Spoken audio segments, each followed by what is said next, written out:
The silly season test of endurance has begun. Are you able to ignore the nonsense? Let's find out. This is the ArsenalVision Post-Match Podcast. My name is Elliot Smith, Black Man, Twitter, and Gunner. That's right. This is the time of the window. This is the time of the window when the football stuff has subsided. Everybody's put the last season to bed a little bit, taking a little break from thinking about that. Maybe the internationals have just wrapped up, and the papers are looking for something. The websites need clicks. And the best way to get them is by stressing you out about transfers. That transfer you thought you were going to sign, wait till you hear about the swoop being swooped. There is a swoop sweeping all of the sweeps, all of the war chests. It's all happening right now. And so we will find out how that is affecting our panel. And on our panel today is Clive. You can find him on Twitter at ClivePFC. Hello, Clive. Hello. And Tim. You can find him on Twitter at Stillberto. Hello, Tim. Hello there. Just want to say hello, everybody. I hope your summer is going okay. I mean, this is ironically, sometimes I think this is the most anxious time for some football fans. There are definitely people for whom this time of the year is the time when they get most worked up.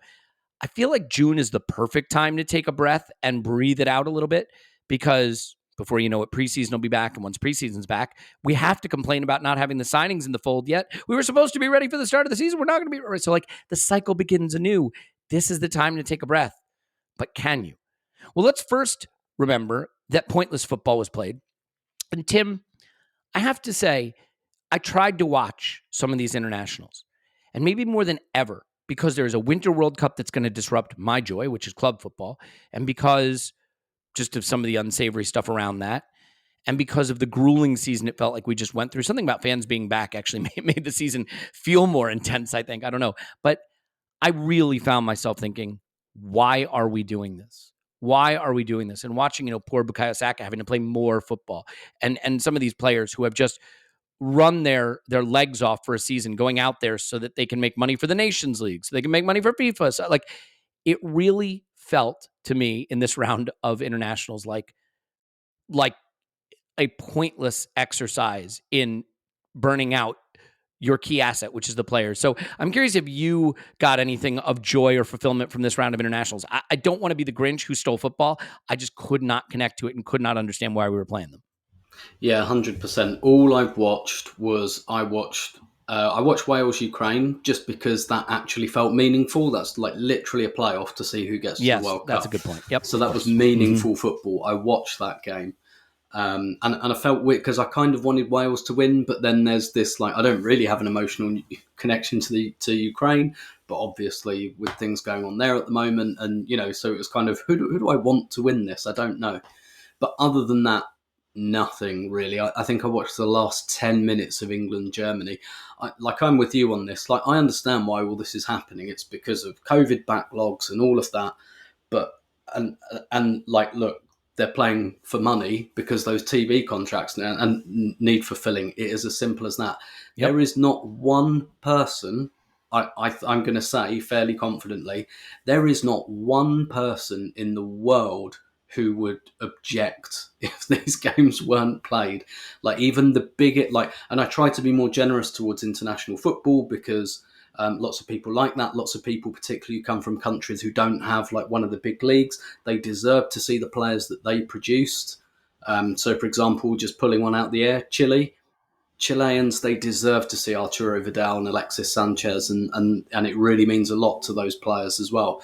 But with these games, it's just and you're getting some strange results. And I think the reason you're getting some strange results is because a lot of the players have just tapped out and just don't care anymore. And I think they're really, really going through the motions. And the really weird one, though, was Wales played this really high octane, meaningful home World Cup qualifier. They qualify for the World Cup for the first time in, nearly 60 years.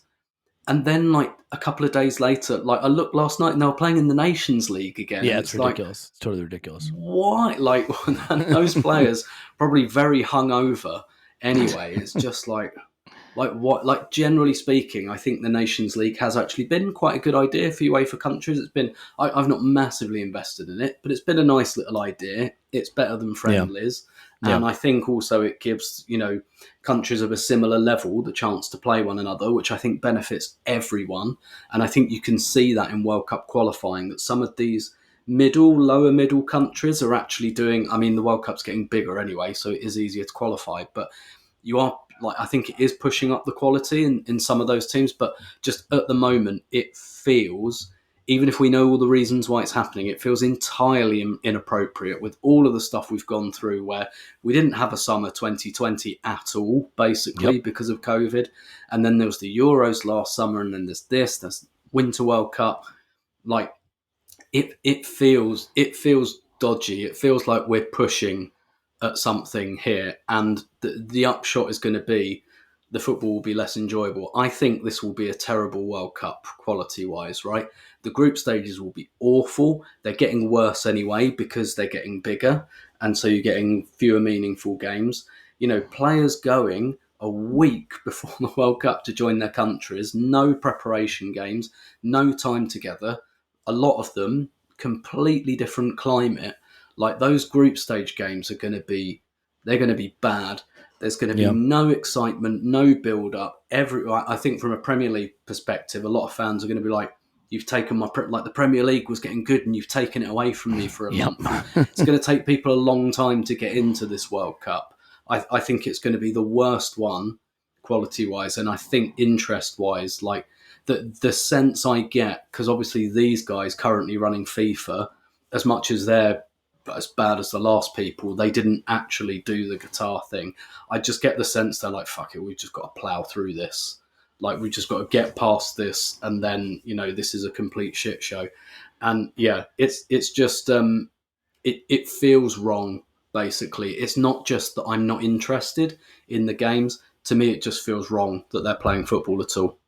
And I have to admit, right, like, I don't know why I'm so worried about these fine-tuned athletes who make millions and millions of pounds being told to go out and play a sport I would play for free a little bit more. But I'm worried about it. Like, I don't know why I am. Like, it's a silly thing to be worried about. I guess it's like, to me, I don't want the standard when the games matter, as you identified, to drop. I don't want to have worse meaningful games because we're playing these. I'm going to call it a pointless game. That's how I feel.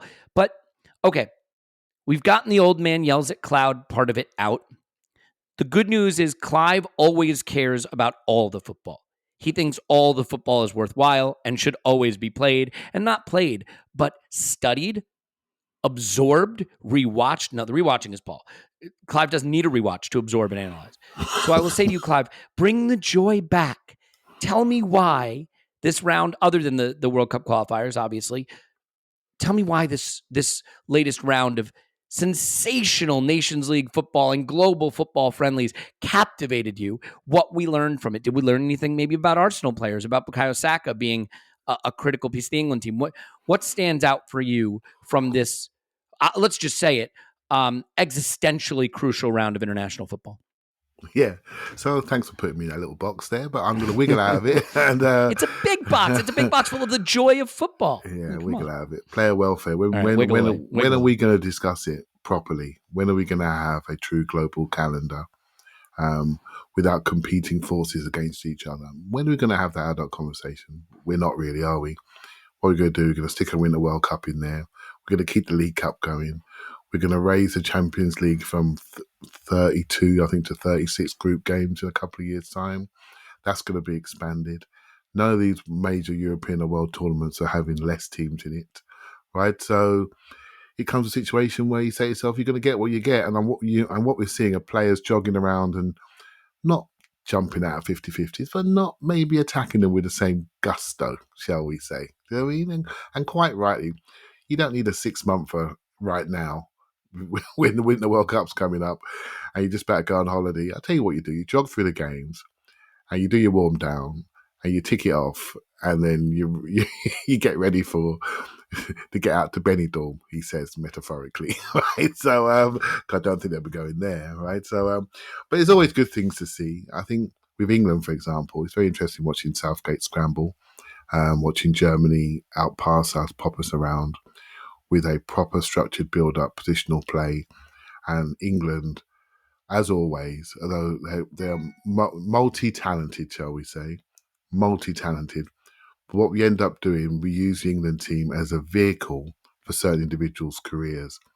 We've done it with Rooney, we did it with Beckham, and now we're doing it with Kane, who's stat padding his way along, while other people like Tammy Abraham are carrying his sponge bag around Europe.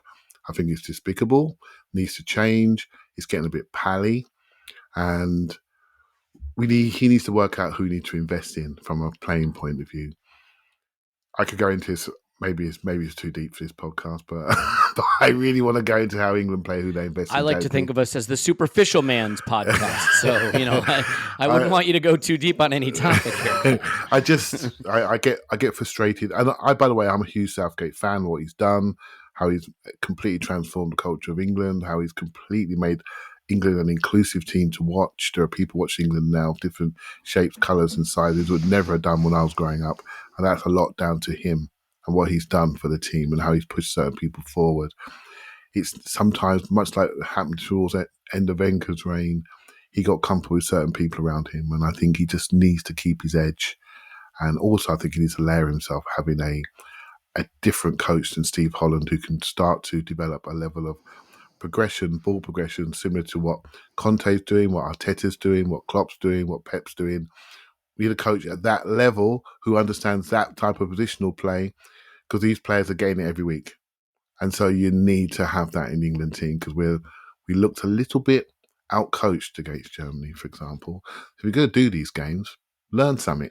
Coach, do it properly, build a pattern. Doesn't matter if you win or lose, but show me something that we can get excited about rather than relying on certain individuals and watch Harry Kane get goal-scoring records. That's what he seems to be all about, and I'm not a fan of that, mate, in case you hadn't noticed.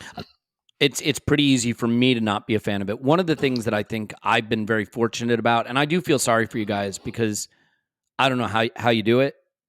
I don't have to root for Harry Kane ever. I don't have to want him to score. I don't want to have to see him do good things. I don't have to ever be invested in positive things happening for Harry Kane. I never had to be invested in positive things happening for John Terry. Never had to be invested in positive things happening for Frank Lampard or Steven Gerrard. So that's the one area where I think, because I will root for England generally. I'm probably not against the U.S. in the World Cup. Sorry, guys. Just one of those things. But we don't need to get into it right now. It's probably a conversation for, I don't know, the Winter World Cup. But the rooting for the guys you hate on the other team thing, it's hard. It's hard for me. And maybe it's also because we don't really have a culture of international sport within our sort of club sports and American sport, right? Like if you're an NFL fan, there's no NFL World Cup where you're like, now I'm rooting for the quarterback from the team I hate. There's just no analog to it. So I don't have the practice, thankfully. Tim, would you have anything else to add on the international football now that we've really expressed the joy of football that this podcast is dedicated to at least 2 to 3 times a week? So the only two things I'd mention, first of all, I think Kevin De Bruyne, who's usually quite a straight speaker, quite a straight shooter, worth digging out his quotes from a week or 10 days ago where he said, I don't want to play in these games. I don't think they should be being played.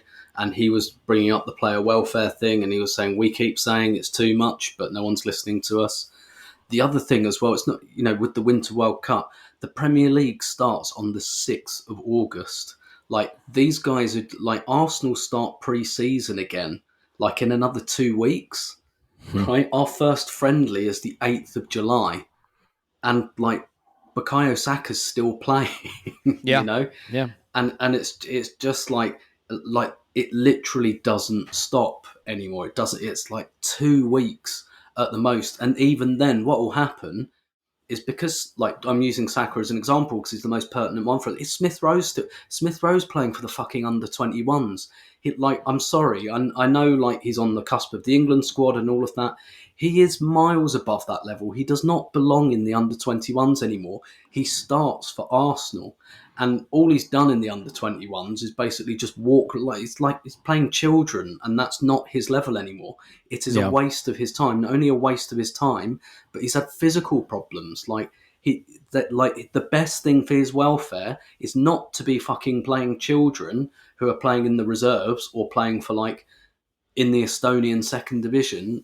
He should be resting up, and it's just not really good for him. So even when they get that 2-week break, all that happens is their pre-season gets accelerated so that we can have them on the first day of the season. So Saka can start at Brentford last year when he got all the way to the final of the Euros, and then enjoy your 2 weeks off. By the way, now you're back, you've got to do 4 weeks pre-season in 2 weeks so that we can have you on the pitch for the first game of the season. It's like no rest at all, basically. And I do think we're pushing at something here that we shouldn't be pushing at. Now you've got me thinking, Tim. Now you're getting me angry now, right? So, terrific. Let's talk about just Smith. What I was hoping.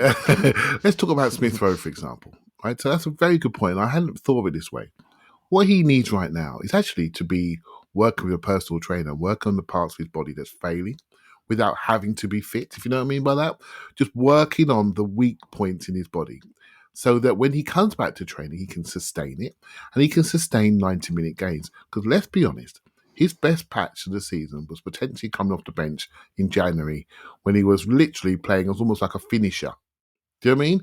And that concept of starters and finishers, we'd have to get used to it in football now, because you know my rugby thing, I'm a big rugby fan, and that's what they've had now. And they have starters and they have finishers, literally 2 players for each position almost in rugby. They haven't got that many subs, but we're going to head towards that. So Smith Rowe's role could change, and we have to think about football in a different way. How you start games, how you finish games. 5 subs, godsend. That's one thing we finally got through, because there are certain managers that are out of the league now and out of jobs that stopped it the first time round. We're the only team in Europe. 5 subs helps, transforms the game from a coaching perspective, transforms the game from how we start to how we finish and how we analyse it as a fan, and potentially protects players' legs. But Smith Rowe needs to be with a personal trainer, working on those green areas, those areas that are problems for him, and rest them and work them before he goes anywhere near a football pitch. And he shouldn't be playing a dog and duck out in Europe under 21s and passing it to Balogun for a 5-a-side goal and high-fiving each other and going on to Instagram. It is crap. And we need to change it, because we're breaking these players down, and their careers, as we said before, are quite finite. And so we need to protect them. Yeah, well said. Well, look, I mean, I have to admit, I thought I would be the guy who, 6 in the morning, a little grumpy. I'm down on international football right now. I'm not in touch with the sentiment, the zeitgeist, and these guys will pull me back. And that's not what's happened. And I have to admit, I love being surprised. And in fact, it turned out that I was the one who had sort of a devil-may-care attitude. And I have found 2 people more angry about this topic than myself. So mission accomplished. Tim, if there's something you want to get angry about, it's the swoop. Real Madrid have swooped. There goes Gabriel Jesus. Tielemans, who knows?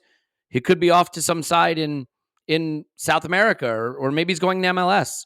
Maybe we're not going to sign anybody at all. Darwin Nunez, why aren't we signing Darwin Nunez? We were supposed to sign him in January. Now, look, Liverpool are going to get him for just 170 million pounds. It's all happening, and it's all infuriating. It isn't all happening. That's the problem, right? And it isn't all infuriating, but it feels that way at times. And I do think that I have sort of settled on the idea that the plan primarily is that we're going to get Tielemans, and we're going to get Gabriel Jesus, and then we're going to get a lull. Saliba's probably going to come back. I don't know that he's going to stay for this season. I don't know that I believe that's a fait accompli, but he's going to come back. And then I think there's going to be a sort of pause where we see what's out there and assess and see if some of the targets we're kind of interested in shake loose, or if a price can make sense and if we go for it. But I really do. That's what it feels like to me, reading tea leaves with absolutely no information. So let's start by saying, do you, in general, if we take a breath, slide all the rumors away, and just step back and look at the chess pieces on the board, is that how you see still our summer shaking out, or do you have maybe a different perspective? 100%. I think you're absolutely right. I think we can see that we've got 2 main targets and we've got budget for those. The rest, I think, is going to depend on sales and what we get for the many, many players that we're kind of ushering out the door. So what do we get for Bern Leno? What do we get for Ainsley Maitland-Niles? How quickly do those deals happen? Because the problem is that deals like that tend to happen at the end of the window. No one's going to come and knock on our door with 15 million for Ainsley Maitland-Niles at the moment, because the kind of club that will be in for him will be the kind of club that shops at the end of the window. So I think you're right. Those are our two main targets. I think the advantage we've got is the World Cup. So someone like Gabriel Jesus, he wants it sorted now, because he's on the, he's been out of the Brazil squad this year. Like he's got, it's serious for him. He needs to be in that squad. And so he'll want it sorted. Same for Tielemans. Like, I'm not as familiar with the Belgium squad. I think he's like a fair in, but He's maybe not as on a the starter. bench, mate. But again, On the bench too. Yeah, you're right. Yeah. But again, he'll want it sorted, and also, like, he's a player we're signing actually from a club who are below us. In the kind of in the pecking order, in the wealth order, in the table, any way you want to look at it. So I think he'll be keen to make the big move with Jesus. It's different because it will be, unfortunately, like a half step down, maybe, as much as we don't like to admit it. But I think he'll want that sorted. The rest, I think, will come down to sales. I think, and I think you're right, there will just be a lull. And I kind of think that's fine. I think, like, these are guys that are going to go into our first 11, right? So you want those quickly. The rest are probably going to be squad players, and I don't think it's as important to have, like, you can spin those ones out a little bit. I think what's really interesting about the summer transfer window overall is the big deals are done, right? So Haaland, done. Mbappe, I mean, he hasn't moved anywhere, but that's sorted, that's done. And so, like, the big chess pieces have already moved. If you cast your mind back to, like, the summer we got Ozil, like, that's dragged out because the Kingpin was Bale, and that didn't go through till deadline day. And sometimes that happens. What happens with the Kingpin transfers really, really matters. And so now, like, obviously there are rumours about Gabriel Jesus and Real Madrid. I'd take them with a large pinch of salt. Madrid have to move, like, a South American player out, otherwise they can't accommodate him. I can't see who that's going to be, really. So I think there might be a little bit of standoff, a little bit of agent talk. But so Real Madrid, the fact that, I mean, they are a bit fucked because they didn't go for Haaland because they thought they were going to get Mbappe, and they didn't. But at the very least, it's shaken out early for them, so they know in May, right? Okay, we haven't got our two biggest targets, but we've got some time to go, like, maybe a little bit down the list. So the big Kingpin ones have happened, and that usually dictates what happens in the market. So again, you look at, like, Neymar going to PSG. That happened in, like, the middle of the window, and that had a knock-on effect. So, like, Coutinho didn't happen, and that all happens at the end of the window. But these are the first transfers that have happened. Like, looks like Liverpool are going to get Nunez. Like, again, in Premier League terms, big transfer happened early. So, and I think that the World Cup is driving a lot of that.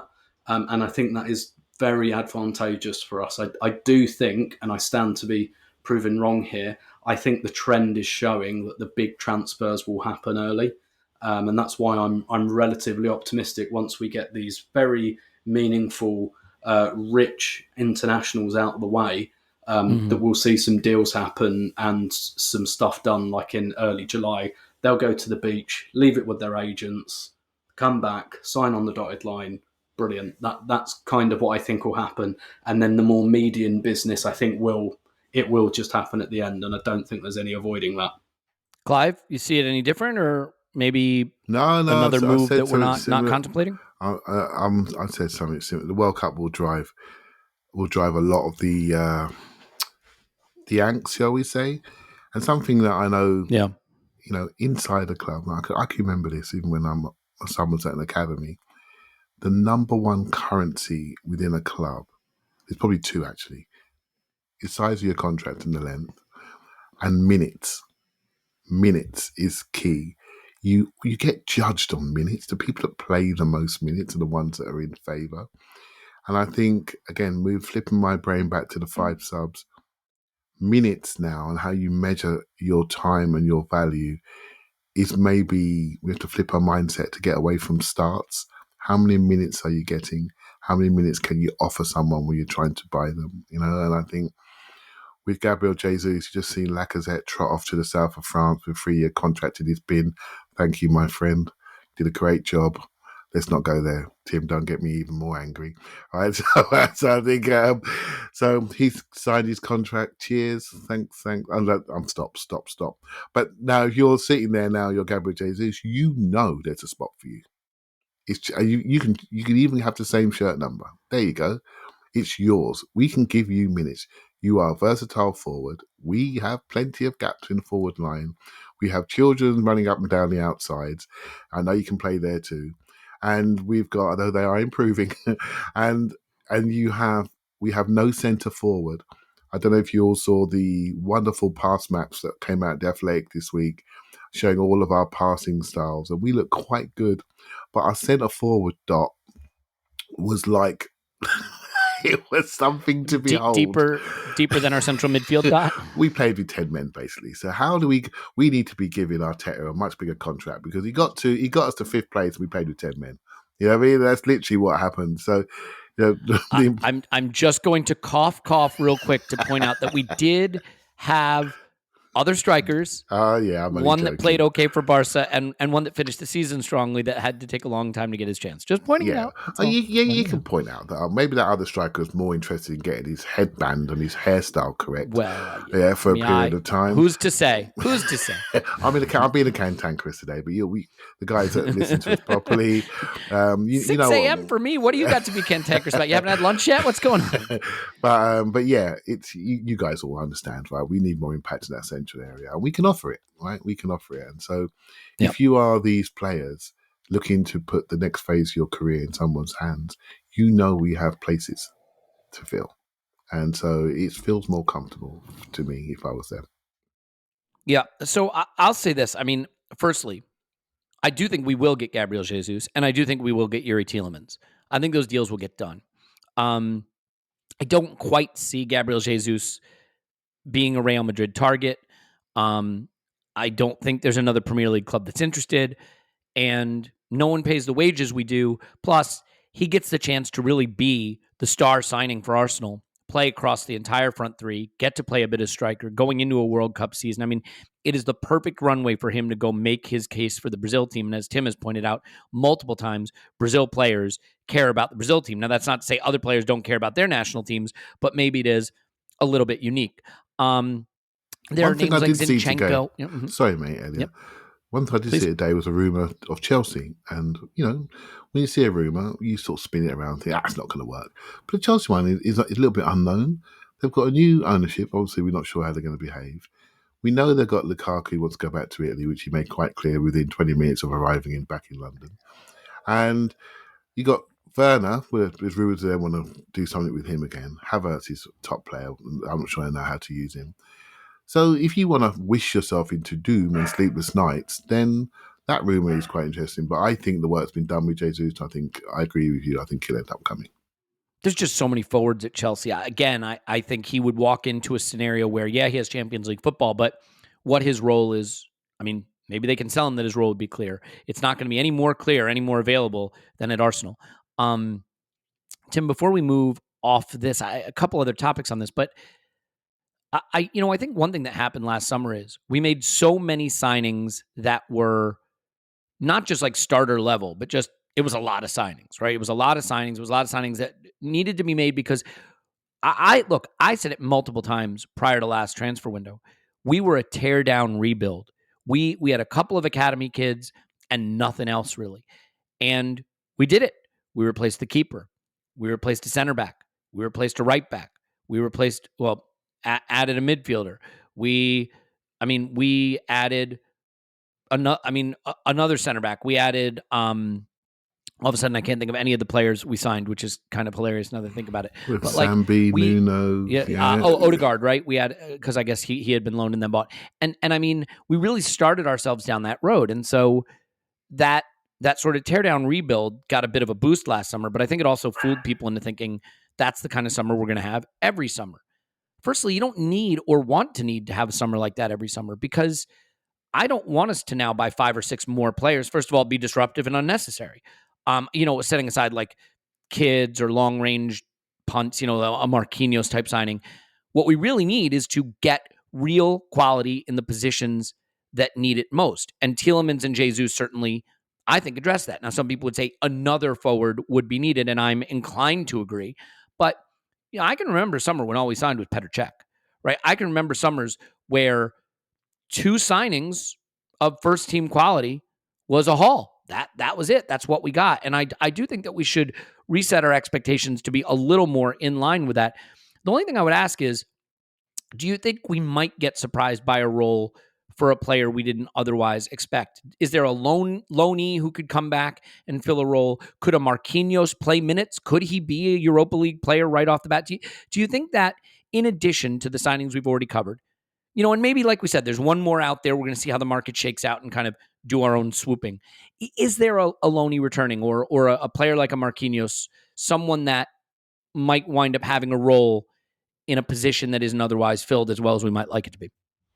Yeah, I've thought about this a lot, and I don't think it's actually going to happen, nor should it happen. Not least because a lot of the players we're talking about have 1 year left on their contracts. But I personally, if you put that to one side, I'd love Torreira as a party backup. Now, I'm not saying he's the same player, but what Torreira can do and where he's at his best is anchoring a midfield. Like Torreira's at his best in a midfield diamond, and that's kind of what we play anyway. So he's at his best at the tip of the diamond. He obviously does it very differently from Partey, but at least he is actually comfortable in that role. I actually think his passing is a lot better. I think there's more to come from his passing. We'll never see it at Arsenal, so I don't really care anymore. But I think he's a better passer than he's shown. But I don't see that happening, and it shouldn't happen either because we need to get paid for some of these guys. I think Marquinhos is the most interesting one, and the reason I think that, I tried to put together the other day, like in my head, like what's our Europa League starting team, and it got difficult for the front positions, right? Because it's like, yeah, probably Nketiah up front, assuming he does sign that contract, and then at the sides, it's like, well, is Pepe going to be here? Probably not.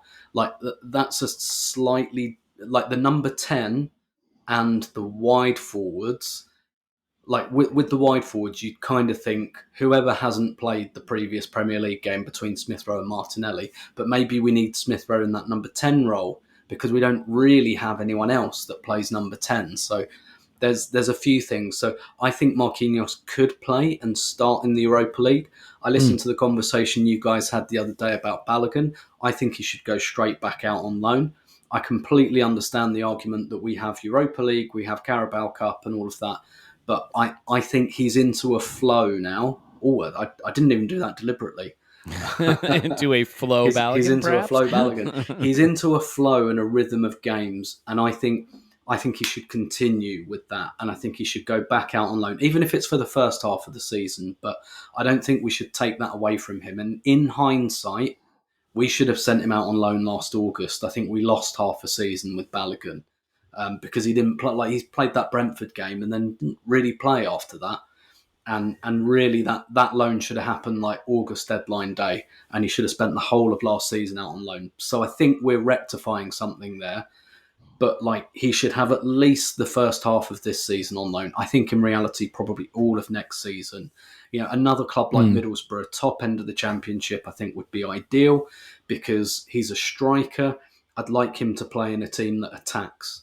I don't really want him at the bottom of the Premier League on the bench, playing up front in a 4-5-1 or, oh shit, we might get relegated, so I can't risk this kit. Like, I'd like him to play, like, I thought Middlesbrough was a good fit, like a playoff contention side in the Championship who, usually attacks and wins. I think that would be perfect for him. I think he should go back out on loan.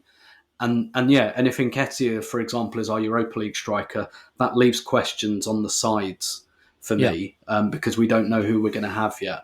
And there is, for me, definitely, and depending on what they want to do with him, I don't know. I don't know whether they'd like to send Marquinhos out on loan. I think there's definitely minutes for him there. Yeah, I think one of the things that we'll learn more is in preseason, obviously, right? Like when we get to see some of these players. I mean, I do think the Saliba situation is a great example too. I mean, I assume he's going to come back and be a part of the squad, but if he isn't, it pains me to say it because I don't want us to do it.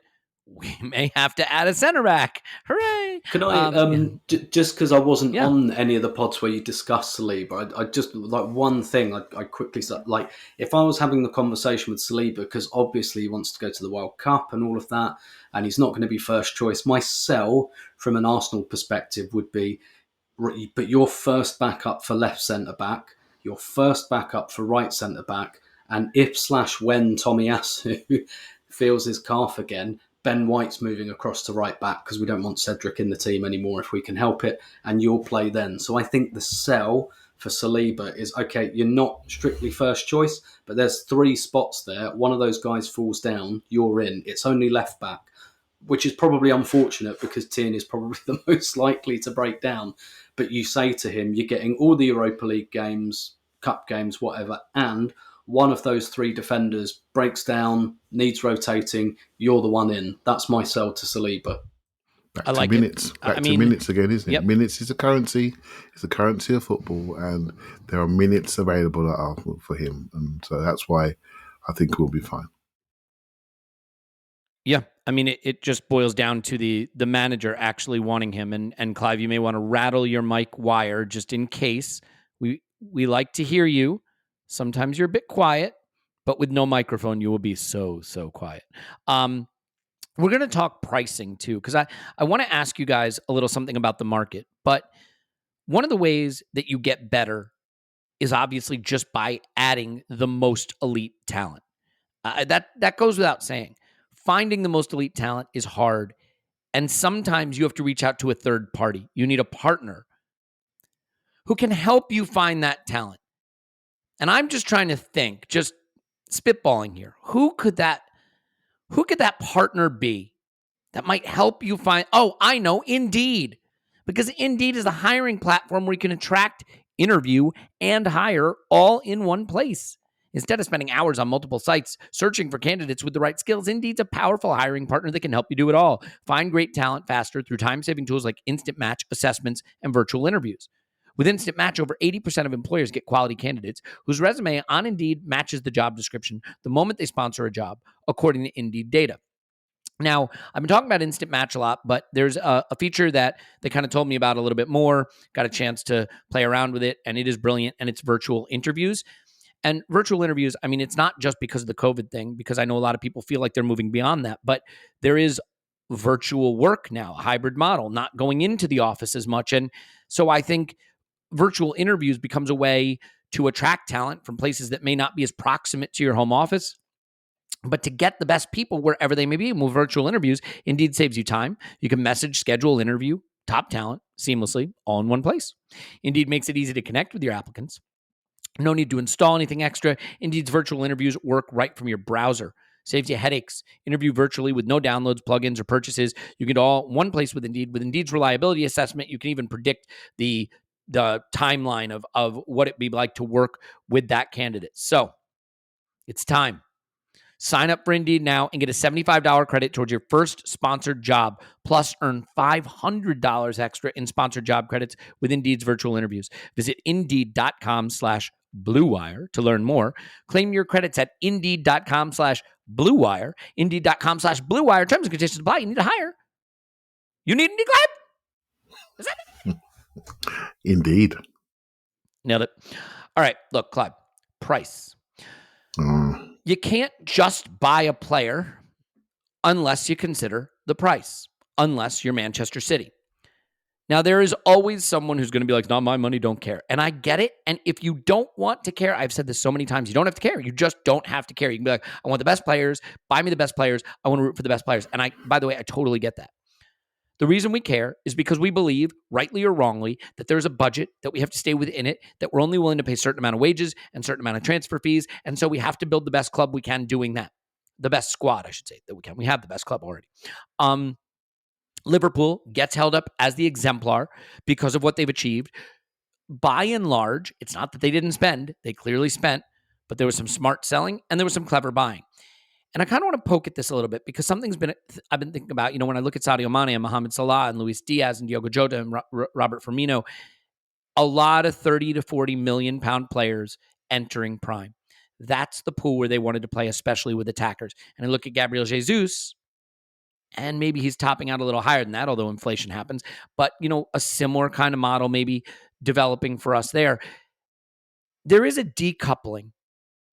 And what I mean by that is there is a top end that is 100 million. And there is a middle tier that's 40 million. And you cannot convince me there's necessarily 60 million pounds of value difference. When I look at Tammy Abraham last summer and I look at Darwin Nunez this summer, do I think Darwin Nunez might be the better prospect? It's possible. Do I think it's proven? I don't. Do I think he is 60 million more than Tammy Abraham? I mean, your mileage may vary. So, Clive, is it the case that maybe, just maybe, Erling Haaland might be worth 100 million, and maybe Darwin Nunez is too, but do you think that at the top end, the prices have run away? Because what used to happen, here's the funny thing.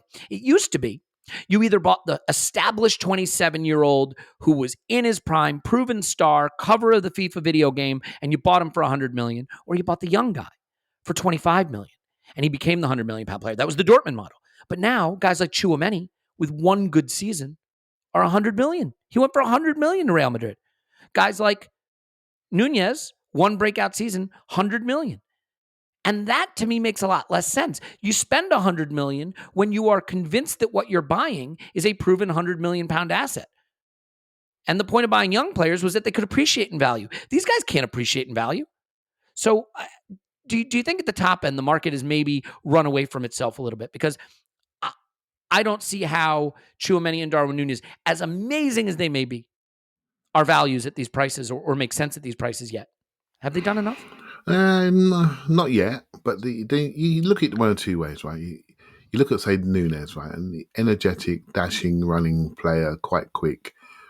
Not say super presser, but obviously if you're that energetic and that level of physical intensity, it's not hard to coach that, right? So you can see Liverpool, that's the sort of player that they like, high energy players that move. I think the next phase of their attack is a little bit more rotation in their attack. I think Diaz is not somebody who can pin to a side. He's everywhere. Nunez is somebody that can play left or centre or right. He's everywhere. So you can see the next phase of Liverpool developing, a bit more offensive rotation. So that would be interesting. Will I pay 85 for him? Well, I know Brighton tried to get him for 30 about a year ago. West Ham went in at 45 about 8 months ago, wherever it was. And now it's, I think, 85 million pounds, 100 million euros, whatever it is, just overnight. And for me, that's not value. It's not value. Yeah. And people say, hey, it's not your money, Clive. Well, you know what?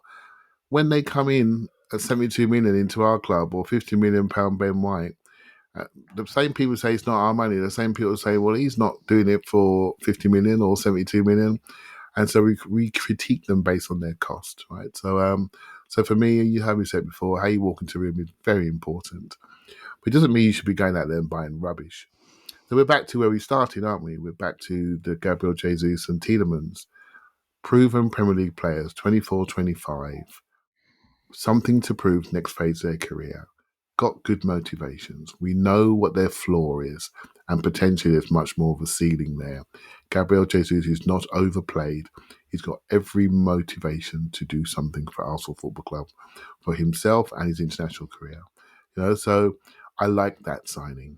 It makes sense. It feels about 5 mil over the top, but it's not 45 mil over the top, right? And we're going to get rid of this 40 mil over the top. Do you see what I mean? And so that's a problem. Tielemans again got a bit stale. Leicester just needs a change of environment, and we've all done that in our job. Sometimes need to move on. Just need to move on and find something in you that's been laying dormant. So I think he'll be fine. So I tend to agree with you, Elliot. Everyone now is listening to podcasts and getting smart. And people are looking at these young Depends on the podcast, mate. They're looking at what Leicester did and what Liverpool have done and what Dortmund have done historically, what RB Leipzig have done. They think, I fancy some of that. I'm going to now go young. Of course, you think when you got an increase in demand, you can increase the price. And suddenly that value is no longer there, right? So it's a challenge. So you have to keep moving as the market moves and evolve your strategy as the market evolves. There's always talent. You need to be smart. You need to be smart, a bit Bayern Munich smart. You go to people a year ahead and say, don't sign that contract. You've got a year to go. Because we will come back for you in a year's time. And we'll make sure it's a loan to Werder Bremen. And then you can come back and join us for 5-6 million. And then we can sell you for 45 while you win us the Champions League and 8 league titles on the trot. You need to be smart like that, really. I think that's what Arsenal done with Jesus, to be honest, to be fair to them. They spoke to him a long time ago, and this has been in the post, isn't it? You don't get Erling Haaland just by waking up one day and saying, I fancy him. This has been in the post. And one thing we have got leverage on Erling Haaland, he wants the number 9 shirt. The only person blocking that is the bloke that we want to buy. So if I'm Arsenal, drag your feet. You might come down a little bit. So yeah, this is the market that's being created. Tim? I was just going to say, and like in terms of Arsenal striker, I mean, that's been coming for like 3 years, right? We've all, like Lacazette, Aubameyang's contract, like we've all known that this moment was coming. So we've had plenty of time to plan for it. I just wanted to add as well on prices. I've got a feeling Paul might have said exactly this. So forgive me if he did. Or maybe I just imagined it, but I'm sure it'll sound better coming out of your mouth. But you're talking about like maybe Gabriel Jesus 5 million over the top on what's being quoted at the moment, and I agree. But you look at like Ben White. Was Ben White worth 50 million? I mean, I don't know if you want to argue the bones out of it, but I don't. I don't care. Like it's fine. Like Ben White for 50 million, he plays every single game, and I think he's good. Fine. Like that is not a problem. If we overpaid for Ben White by 5 million, 10 million, whatever, I mean, it's certainly not any more than that. Give a shit, quite frankly. Yeah, I mean, this is the point. It isn't our money. Once it's spent, as long as they're good, who cares? I do think where this conversation gets lost is opportunity cost. This is the point that I think people lose. Would I take Darwin Nunez for 100 million? Sure. I don't think he's worth it. But I'd take him for that. I mean, Clive and I did a scouting video of him. And I think that means that we definitively understand him at a level that probably even Liverpool's scouting department doesn't. And like, the guy is fast, the guy is strong, the guy can shoot, the guy can score, the guy can't trap the ball and he can't pass it. So is he a 100 million pound player? Maybe he is. But let me say this. The issue isn't the price, it's the opportunity cost. And what I mean, Tim just brought up Ben White at 50 million. Was Ben White a bargain at 50 million? Yeah, I mean, yeah, he plays every game and he's great. The question was always, though, is there something we can do with the money other than that makes us better? So, for example, if I said that we could get Darwin Nunez for 150 million pounds this summer, would you take it? Of course, why wouldn't you want him? But what if I told you that means that is the only signing we'll make for 3 windows? You wouldn't do it. Because it's giving up too much other stuff that we can do, need to do, should do, must do. And that's the point. Because when you sell a player for big money and you have more money to spend, you can strengthen the team.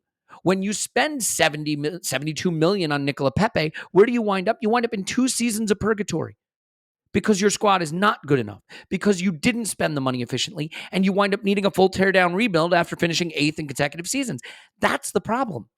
And so it isn't, oh, well, it's not your money. Why do you care? I agree it's not my money. If you told me tomorrow that Arsenal are going to have a £1 billion budget over the next 3 windows, then I don't care what we pay. Get me the best players. But because I don't believe that, I have to care what we pay because that dictates how much strengthening we do, right, Tim? Like, the point isn't whether Ben White is worth 50 or Darwin Nunez is worth 100 or what Odegaard is worth, what anyone is worth. The point is, if you take the total amount of money that the club is willing to spend, what is the best outcome you can achieve using that total amount, right? Like if I send you to the grocery store and I say you have £100 to spend and I want you to make me the best meal possible, if you see that steaks are £100 for one steak, I'd like to have steak, but you're not going to be able to make the best meal just with steak and nothing. I mean, maybe you could, but you get my point, right? The opportunity cost is the piece of the puzzle we have to consider. And granted, we don't know our budget, so it's hard, but that's really the missing piece of the discussion or an important piece of the discussion. 100%. And what's happened in Arsenal's forward line is the perfect illustration of that, right? With Lacazette, Aubameyang and Pepe. None of them are bad players. None of them, look, Pepe is the closest to like a flop of the lot. He's still done stuff. He's still done good stuff. We haven't paid loads of money for someone who's shit. He's clearly good. he's not that good. He's not 72 million good, and he hasn't like fitted in the team and what Arteta wants. Probably not in England or the Premier League either. Blah blah blah, etc. The problem with the Lacazette Aubameyang thing in particular was what they blocked. And then, so what did we have to do when Lacazette, Aubameyang, and Pepe didn't fit together? We were like, we haven't really got any money. Who can we get on a free transfer? Willian. And that's just like, signing Willian to try and sort that out is like setting your house on fire because you got a spider. It's just like, and then that was another problem we had to get rid of, and it's what, like, Lacazette and Aubameyang did good stuff. I mean, I think Aubameyang did more, but they did good stuff for Arsenal. They're not bad players. It's what they've stopped us doing, and we've got very lucky that forward line has a couple of academy players who've come hot in it. Because imagine for a second if Smith Rowe and Saka hadn't come through, which they usually don't. That doesn't usually happen. It hadn't happened for years before. Yeah, we'd still be trying to make like Pepe, Aubameyang, and Lacazette work together with Willian. Like we'd be completely stuck with that, and we were stuck with it. And look, Pepe to me feels like the last of the Kolasinac, Mustafi, like pay to leave people. I'm not sure if it will be quite a pay to leave. I mean, I think it will be more or less. I don't think like they're going to pay up his contract or tear it up, but it might be a loan where we swallow half the way. Like he feels like, and this is not to have a go at him personally, so I shouldn't say him. Like that signing, that piece feels like the last one where we're going, right, this is a problem we've got to sort out now. The others, like, Torreira, he's got 1 year left on his deal. Maitland-Niles, couple of loan spells, it's up for them. It's like, take pretty much anything you can get and take 5 million, take 6 million, get them out the door. And again, because like what I was saying earlier about a lot of our other business will depend on sales, I'm of the view with a lot of these, just take anything and get them out the door, get the money, get the people you want in. And to be fair, that is kind of what they did with like Callum Chambers, for example, in January. No one saw that coming. They let him go for free just to get him out the door. And, maybe that was a bit silly, but I kind of hope that that's the attitude they take. And they're just like, 5 million for Torreira, fine. We're like, I don't want to waste time arguing about it. Yeah. Give me the 5 million for him. Give me the 5 million for Maitland-Niles. Give me the 7 million for Bellerin. All probably ridiculously underpriced, but fuck it. Take the money, get them out the door, get the people you want in the door. But to me, Pepe feels like the last one where it might be on deadline day. We're arguing with a club from France about an option to buy versus an obligation to buy. Yeah, I think that makes a lot of sense. And look, you want to be efficient, and we're in a position because we have a lot of young talent where I think the important thing is not to make the one big splashy bad mistake, and like Liverpool got really lucky. I think they get more credit than they deserve. They got outcomes that I think it's impossible to reproduce 10 out of 10 times. But I will say, if you can buy 3 35 million pound players of the Mane, Salah, Diaz, Jota kind of caliber, I don't know. I think you do that, because if 2 hit, or even if 1 hits, it's okay. You spend the 80 million and it doesn't quite work out.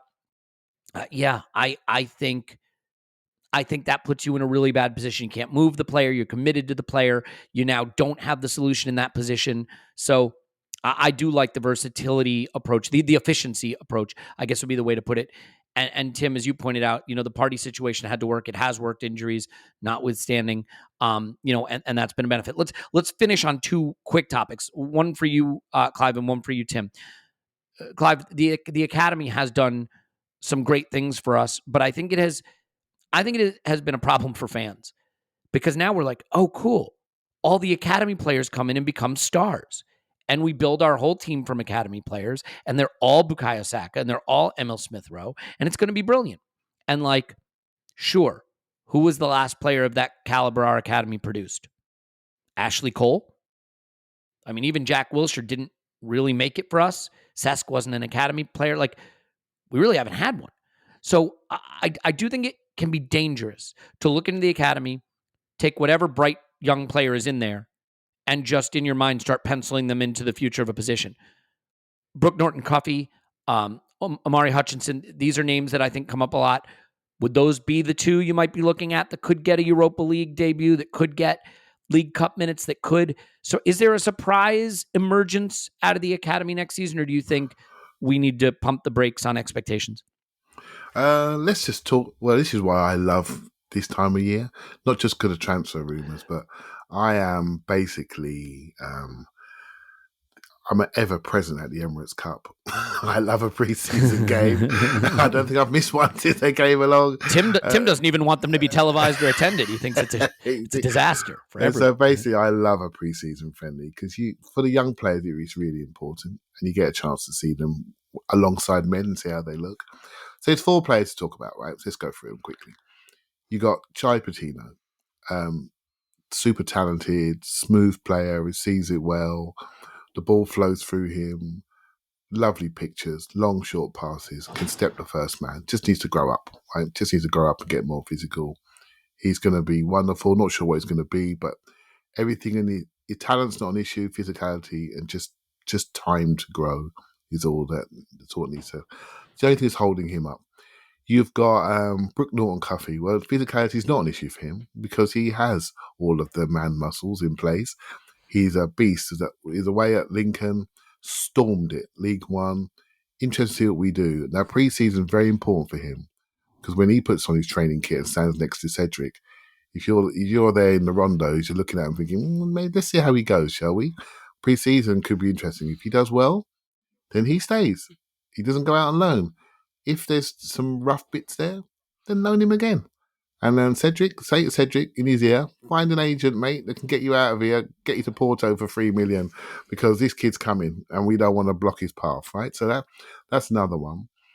The other one is Hutchinson. There's rumours of him going to Reading for a full season loan.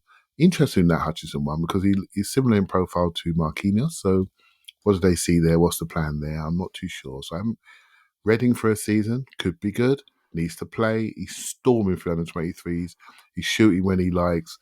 He's doing everything he likes. He's taking free kicks to himself. He's past it, right? He's gone past that level. So he needs to play and see where he's at. And the last one is someone I don't know so much about, but I find quite interesting. And this could be the surprise one. And that's Marcelo Flores. Right, so good shout. Yeah, Mexican international, right? I mean, full Mexican international. Yeah, full Mexican international. Again, I've watched all the games online. I haven't seen him live myself. Yeah, but very light, pressy, wispy player, full of technique. Can play 10, can play left, can play right. They've even said he played at centre forward in some time. I've never seen it, but he is a forward type player that's really been well sought after. I think just came out to play for Mexico the other day. At his international choice, could have played for England, I think. I think it's one other he could have played for, but he chose Mexico. Canada. And, sorry, mate, what's that one? Canada. That's right. That's where he's born. Yeah, that's right. Thanks, Tim. And so, and I think he's a sneaky one because he's a pressing, attacking forward. Again, he plays from the left. But he has really got a strong, strong reputation in the game. Now, I just heard today that he was due to go off in Mexico under 20s, but he decided not to go off in Mexico under 20s and focus on Arsenal's pre-season. And I'm going, go on, my son. This is your time, right? You've had some injuries. You're back. You're showing your stuff.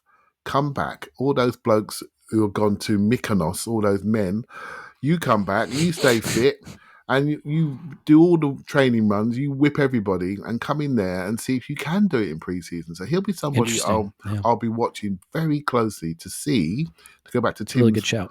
To Tim's point earlier about the lack of wide men. You know, maybe we've got one there at this stage in his career.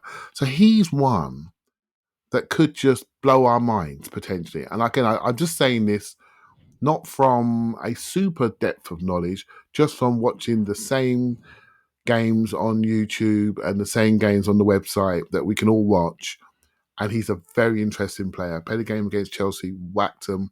He's at that top level with those guys that we know the names of and could surpass them very, very quickly. So he'll be my sneaky one, Elliot, to watch out for. And those are the 4 golden boys. Their pathways, along with Balogun, their pathways will be interesting to watch. I think that's a really, really good shout, and one that has actually come up in our Discord and mentioned a few times. We're going to do more on the Academy. And in fact, I'm working with Art DeRoche to get him on the pod. I know he watches a lot of the Academy, so we'll have much more on the Academy and just much more podcasts because there's just lots of podcasts. So don't worry about it.